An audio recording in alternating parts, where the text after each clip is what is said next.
What is going on, everyone? My name is Andy. Welcome back to another FPL video. We're in the final stretch now. Friday's deadline is getting closer and closer. We have to start locking in our teams. So I thought I'd kick off this week by looking at the template team, the most popular picks. Are they good options? Are there better options? What should you be thinking about when you are considering these players? So if you enjoyed the video, make sure to give it a like. Please keep hitting that subscribe button. We are less than 16,000 subscribers away from that big 300,000 target for game week 1. Otherwise, I'll jump into it. We'll start off with defenders and goalkeepers. Like I said, I've selected the most owned players. This isn't a team that you're going to be able to build or anything like that. The budget would be too much, but we've got 2 goalkeepers, 5 defenders, and there's going to be 5 midfielders and 3 forwards, because that's the most you can select for your squad from each position. Then on the bench, I've put the next highest owned player, 1 from each position, just so we've got a few players to talk about and give my opinion about. So with the goalkeepers, you got Mendy at 5 million, the highest owned goalkeeper at the moment. Alisson is next, and then Edison, who are both 5.5 million. In terms of overall ownership on the FPL site, the 4.5 million goalkeepers aren't that popular so far. That could change before we get to Friday's deadline. Interestingly, if you watch my rating teams draft, I think I put out on Saturday, I collected some of the data from the teams that were sent to me. I went through 100 teams, and 4.5 million goalkeepers were the most popular, right, versus 5 and 5.5.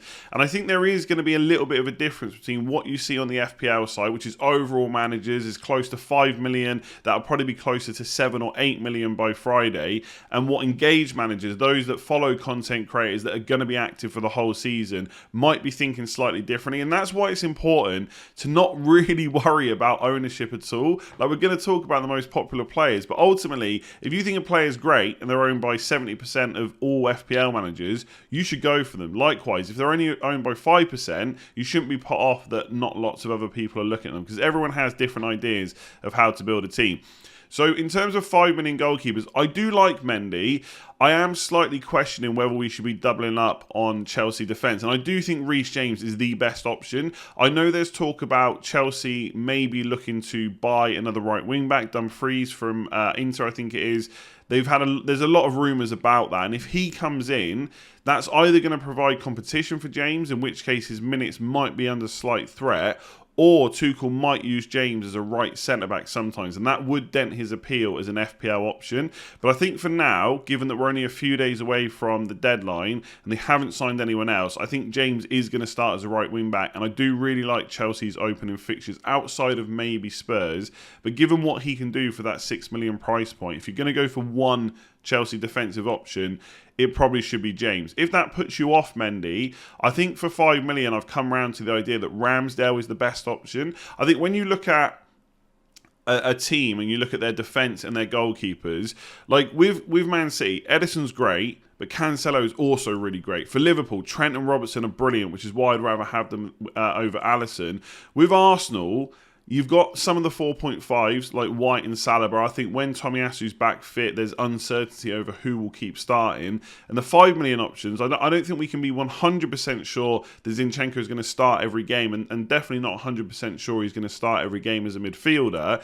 And because of that uncertainty, and because none of those Arsenal defenders are necessarily that attacking, I think putting Ramsdale in is fair game. And I think for the other teams like Liverpool, Man City and Chelsea, they've got much better options in their defence, even if they're a bit more expensive. So that's maybe what would put me off Mendy slightly. But I think in his own right, as a 5 million goalkeeper, is a great option. But I think right now, if I was going to go for one, I would probably put in Ramsdale instead. I really don't like Alisson as an option. I know the early wild card is probably going to happen for a lot of teams, so you're not necessarily locked into your picks for very long. You could wildcard after like 5, 6, 7 game weeks. But with Liverpool in particular, they are kind of, from an FPL only point of view, my favourite team, because they're really good defence, really good attack, like close to Man City. But the rotation is just not as bad as it is with Man City. So I wouldn't want to miss out on 3 of Trent, Robertson, Diaz and Salah. And that kind of rules Alisson out for me. So I know he's popular and he will return a good amount of points for sure. But I think for Liverpool, there's better options. So if I was going to go for 5.5, it would be Edison. I've pretty much discounted Lloris. So I think those goalkeeper picks are pretty good and popular for a reason. And there's nothing really wrong with them. Trent kind of picks himself for 7.5 million, the most attacking defender in the game, playing for Liverpool, plenty of clean sheets. That pick is fairly obvious. I think Cancelo, it's interesting how much higher owned Cancelo is than Robertson. I think part of that is because you've got that other option in Diaz, and obviously you're trying to fit Salah and Trent in there as well. Robertson in his own right is also a really good option. I just think it then comes down to kind of combinations. So if you've only got a space for one £7 million defender, it's quite easy to justify Cancelo and then to go and get Diaz instead. Whereas if you go for Robertson, you've got to be sure that you want someone like Saka or Mason Mount instead. So I think that's why Robertson's not as popular, but he is a great pick. If you've got Robertson in your team, you should not be worried at all. He is brilliant. I've already spoken about Reece James. I think it makes sense that Nico Williams is very highly owned. Like, if you're going to go for a £4 million defender, I think it's him. You don't quite know exactly what you're going to get. We've had very cheap defenders in the past, like Lundstrom, for example, at Sheffield United, do really well, and he was almost like essential. There's also £4 million defenders that just do nothing, and I think Nottingham Forest are going to concede a lot of goals, but potentially he'll be attacking enough to get you some returns along the way. A lot of people are looking at Patterson at Everton as well. I have slight doubts over what his game time will be like. I definitely have more doubts over him than I do for Nico Williams, and I'm also not sure just how much stronger Everton are right now than Nottingham Forest, but I guess they are a little bit. So if you wanted to take, I think punt's the wrong word. If you wanted to go a little bit different, you could go for Patterson and hope that he keeps Coleman out of the side, but I'm not sure how confident I'd be on that. If I'm going for a £4 million defender, I'm choosing Nico Williams. I don't really see the point in trying to go different in that spot. He probably is the best for. And then lastly on Perisic, 29.4% ownership. That ownership's dropped a lot since the game launched. I started with him, and then my drafts in the next few weeks, I didn't have him in because he hadn't played any pre-season minutes. But he has just got more than 70 minutes against Roma in their final pre-season game. And I know Conte's made some comments about how he's not necessarily the Perisic that he knew and that he's got to build his fitness up. But one of the ways to build your fitness up is by playing games. Now, that could be off the bench, but I think Perisic was one of the signings Conte really wanted, right? I think for Jed Spence, for example, that might have been a bit more of a club signing. It doesn't mean that Conte won't use him and stuff like that, but I think Perisic was Conte's signing, right? He wanted him, and I think he will start against Southampton. I really like him as a pick. I think the fact that they played Chelsea in game week 2 is not ideal, but for 5.5 million, if he is going to get regular starts, I still think he's a really great option, and I think there's no harm in maybe spreading around the teams you target straight away. So this has got Liverpool, a Man City, a Chelsea, and a Spurs defender, and there's nothing wrong with that. There's nothing wrong with doubling up either, but spreading that around could be a decent idea as well. So I really like Perisic as an option. The next owned one is Cash at 20.6%. I've talked about him a lot. As 5 million defenders go, there's plenty of options. I think Luca Dean might even be a better option at Aston Villa than Cash, but he's okay. I just worry about their kind of longer term fixtures. Most of the good fixtures for Villa are straight away, and he could be an early transfer waiting to happen. So the template is strong. It's very hard to argue with most of those defender picks. Goalkeeper's a little bit different though. I don't think I'm going to have Mendy or Alisson in my game week 1 side. Okay, let's talk about the highest owned midfielders, and Salah is the most popular, which is to be expected, and by some distance as well. So he's 58.4% owned. Next highest is Son at 25.8%. Now, if you've watched a lot of my videos, you know I really like Salah. He's going to be in my game week 1 side. He's probably going to be my captain as well. I just want to talk about some of the counter arguments that I've seen about not picking him. So one is that you can save almost 5 million by going for Diaz instead. So have Trent, Robertson and Diaz. You still have your triple Liverpool, but you can go for a different premium instead. But straight away, that means you're only saving 1 million because you're probably going to put Son or De Bruyne in instead of Salah. You're not really saving the 5 million by having Diaz instead. And that's fine. If you want to go that way, that's perfectly acceptable. Of course, it's your team. You can do what you want. The captaincy rotation for Spurs and Man City in terms of fixtures is pretty good, but I'm just going to double check. I think Salah's got Bournemouth at home in game week 4 and obviously plays Fulham away in game week 1. 2 newly promoted sides in the opening 4 fixtures. For me, he will be the best captain in both those weeks. The other argument is from a lot of people that Son, who's $1 million cheaper, almost got as many points as Salah, and therefore he's a slightly better option because you get that extra $1 million to spend, which you do. That is true. That will improve the rest of your squad. But when it comes to captaincy, I don't want almost as good. I want the best, and I do think that Salah is better than Son as an FPL option. And the way I'm looking at it is, Son had to have arguably his best ever season in a Spurs shirt to even get close to Salah, and he still couldn't get past him. And obviously from a kind of real world football achievement, being able to score that many goals without penalties is brilliant. But from an FPL point of view, we do not care. You bang in a goal from 40 yards, that's worth exactly the same amount of points as getting a dodgy penalty, right? So in terms of being able to repeat that success from last year, I would say that Salah is probably in a better position to do that than Son. His expected goals per 90 was better, his expected assists per 90 were better, and ultimately he's done 5 seasons in a row, 5 at 231 points or more. Maybe there's some question marks over, obviously, when Nunez comes in, how does that affect Salah? No Mane now, can Diaz be just as good? But ultimately, like, Salah's just played against Man City, the best team in the league, and okay, it was the Community Shield, not a league game, but he's come away with 2 returns, and I think you look at that Fulham game, and for me, he's the best captain, and there's no way I'd go without him for Bournemouth at home in game week 4.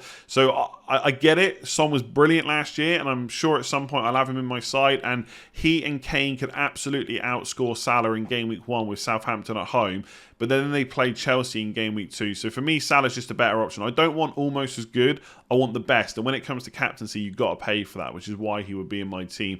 But again, Son in his own right is great. I do wonder if he's worth the 0.5 million more over Kane or Haaland, though. I'm not so sure about that. I think at the end of last year, everyone remembers how good Son was, but I would expect Kane to come back with a bang this year. There was times last year where Kane was the better option. There's no reason why it won't be that at the start of this season. So I don't think that Son is definitely a shoo-in to be kind of the second or the best or highest point scorer this year. We'll have to wait and see. So great pick, but I do think Salah's better, and I do think he's worth the 1 million extra. Talking about the rest of the midfielders, Andreas Pereira for me is like Nico Williams. If you're going to go for a 4.5 million midfielder, you might as well put him in your team. If you have a 4.5 slot, he is the one to go for. There's no real reason to fight it. Every other 4.5 is probably not as nailed on or not as likely to get you attacking returns. You could make a case to spend 0.5 to get Bailey instead at Aston Villa. It does look like he'll probably start in game week 1, but I think for most teams you're better off just saving that 0.5 million. Then you've got the 2 £8 million midfielders, Diaz and Saka. I really like Diaz. I think there's been lots of conversations about Diaz versus Robertson plus 1 million. As a lot of people pointed out to me on Twitter yesterday, effectively it's only a 0.5 million saving because there's cheaper defenders than there are midfielders. So if you have Diaz, you can have Nico Williams, that's 12 million. If you have Robertson, you've got to have a 4.5 million midfielder, that's 11.5 million. So the saving is only effectively 0.5.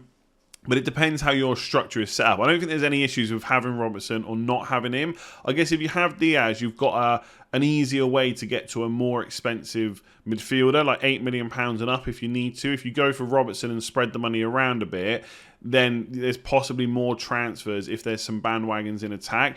But ultimately, I don't think there's a huge amount of difference between the two. I think the fact that Jota is out means that Diaz's minutes are pretty good. If Klopp gives us any indication of when Jota might be back, that might change things. If he's going to be back for game week 2, 3 or something like that, then Diaz might be a little bit more susceptible to being rotated. But ultimately, I think he's a really good £8 million option. There could be a case to be made that Saka might be now the best £8 million midfielder. I did put him at the top of my £8 million midfielder ranking video, mostly because of those kind of opening 4 fixtures. I think playing Bournemouth and Fulham in your opening 4 is pretty decent. He could also now be Arsenal's main penalty taker. We don't know that for sure. I think he probably is. I'm like 70-75% confident because Jesus doesn't have a great record, and ultimately Saka has taken 3 of the last 4 penalties for Arsenal. The problem is he's won all those penalties, and the one that he didn't take, Martinelli took, and he won that. So I don't think it's guaranteed that Saka's the main penalty taker, but I think he probably is. And the fact that he's put in all 3 of the 3 he's taken is also good as well. So if he has got penalties in his locker with those opening fixtures, I think he looks pretty good. I think Saka's biggest weakness is just the other options available for Arsenal. Jesus is really good competition for him. Even without penalties, he could do just as well, if not slightly better, because his goal threat is so good. But also you've got Martinelli for 2 million less. And you could look for a triple up. You could just not go with Diaz and have Saka, Jesus and Martinelli. There's nothing wrong with going for an attacking triple up. I just worry about that Crystal Palace and Leicester game. If they come out and perform and Arsenal aren't quite up to scratch for those games, then you could be looking at fairly low scores from 3 of your players. I'm just not sure I'd go all in straight away from the off. But ultimately, I like Saka. I think in isolation, you could argue that he's a better option than Diaz. But if you're not going for Robertson, I think having Diaz and Martinelli is probably a better way. It's just that kind of domino and combination effect. I think Diaz and Martinelli is probably better than Saka and a different £6 million midfielder. So looking at the forwards, if you ever want to know if FPL have mispriced a player for game week 1, then ownership is a very good indication of that. Jesus at nearly 70% owned is kind of crazy, and he probably should have been a little bit more expensive, but whatever, it is what it is. This is what we're working with. I do think he's a really solid pick, and I think you have to be absolutely sure that the £8 million midfielder you're choosing instead of him is a better option, because going against a crowd like that is kind of scary, and you shouldn't make decisions based on ownership. I truly believe that. But if it's very close with an £8 million midfielder, I probably just would back Jesus. Not just because of the ownership, but also the fact he takes up a midfield spot. So if you're on like a 4-4-2, for example, you could have Jesus and Andreas Pereira. You've got that playing 4.5 million midfielder. If you go for another £8 million midfielder instead and go 4-5-1, it means you've got 2 kind of dead spots on your bench, because most of the 4.5 million forwards are not going to get very good minutes. So I think you've really got to justify at this point not going for Jesus if you're picking an £8 million like attacker spot. If you're not, fair enough, you don't have to have him in your team. But if it's Jesus versus Saka or Jesus versus Mount, Jesus even versus Diaz, I think Jesus probably does come out on top, right? So yeah, he's a solid pick. It sucks that he's so high owned, but you're always going to get those players in FPL. You just hope that you can make up the points elsewhere, and never let ownership kind of put you off a player. In both ways, right? If a player's highly owned, don't try and be different for the sake of it. And if a player's low owned, don't let that put you off either. With Haaland, right, he is higher owned than Kane, but when I did that rating teams video, there were more people picking Kane than Haaland. So again, there might be a slight difference with overall ownership versus and when I say active managers, obviously everyone's active right now, but I'm talking about managers that will still be active in a few months' time. They were slightly more on Kane. I've gone back and forth. I started with Kane. I went to Haaland. I went back to Kane in my recent draft. Right now, and you'll find out tomorrow in team selection, I've got Haaland back in. I just can't ignore that Bournemouth fixture in game week 2. I think Scott Parker's come out and said their squad is weaker than it was when they came up for the Championship. So it's weaker now than it was last year. Lack of defenders. That all spells like...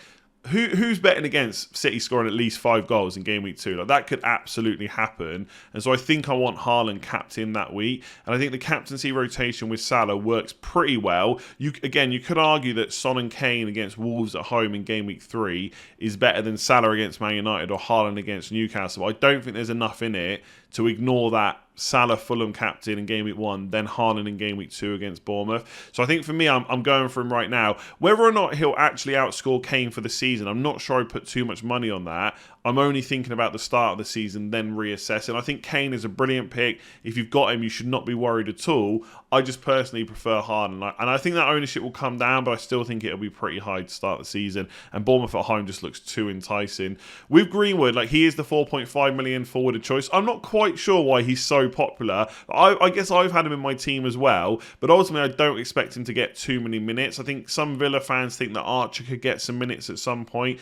Ultimately, the 4.5 million forward slot is just a dead pick. They're not going to get you many minutes. They're certainly, at least right now, not going to start. You could argue to go for a lower owned one, because sometimes players like Greenwood with high ownership, they get sold later on and their price drops and then you lose a bit of money. So you could go for someone else.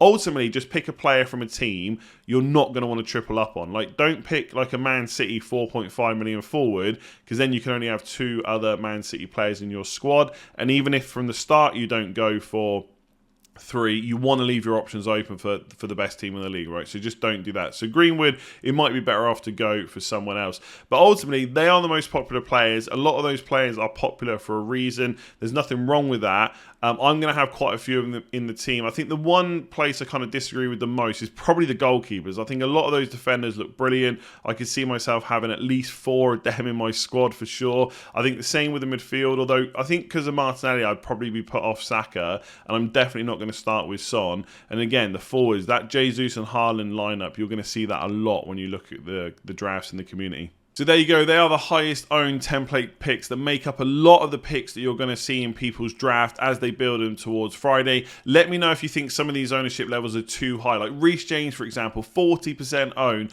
Are there better options than him? Are you even going for Chelsea defence at the moment? What about the £8 million midfielders?